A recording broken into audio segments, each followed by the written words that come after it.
তোমরা কি জানো সবচেয়ে বড় ভিখারি কে? সাহাবায়ে কেরাম বলেছেন, আল মুফলিসু ফিনা মান লা দিনার লাহু ওয়া লা দিরহামা।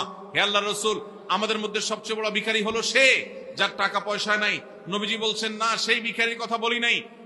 সবচেয়ে বড় ভিখারি সে যে দুনিয়াতে হজ ওমরা করেছে, নেকামল করেছে, কোরআন তেলাওয়াত করেছে, দান সাদেকা করেছে, তাসবিহ তাহলিল করেছে, নফল রোজা রাখছে, নফল নামাজ পড়ছে, ওয়াজ মাহফিলে গেছে, ওয়াজ মাহফিল শুনছে, মাহফিলে টাকা দিছে, মাদ্রাসায় টাকা দিছে, অনেক ভালো ভালো কাজ করছে, টুপি লাগাইছে, দাড়ি লাগাইছে, জুব্বা লাগাইছে, সবই ঠিক ছিল, কিন্তু সে মানুষের হক মেরেছে।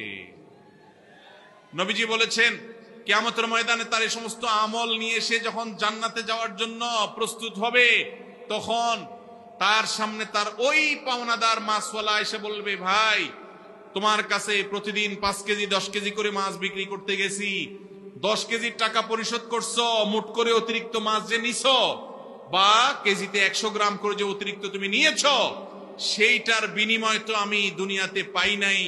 দুনিয়াতে নেওয়ার সিস্টেমও ছিল না, জুলুমের সিস্টেম। কৃষক এবং ভোক্তার মাঝে মধ্যস্বত্বভোগীরা ধ্বংস করে দিয়েছে সমাজকে, এবং অধিক মুনাফাখোরীরা তারাই হারাম কামাই করেছে।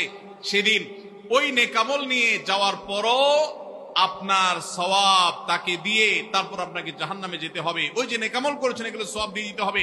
নবী সাল্লাল্লাহু আলাইহি ওয়াসাল্লাম বলেছেন, এই ব্যক্তি হলো আসল ভিখারি, এই ব্যক্তি হলো আসল হতভাগা, কপাল পোড়া। আল্লাহ তাআলা আমাদের সবাইকে সেই হতভাগ্য থেকে বেঁচে থাকার তৌফিক দান।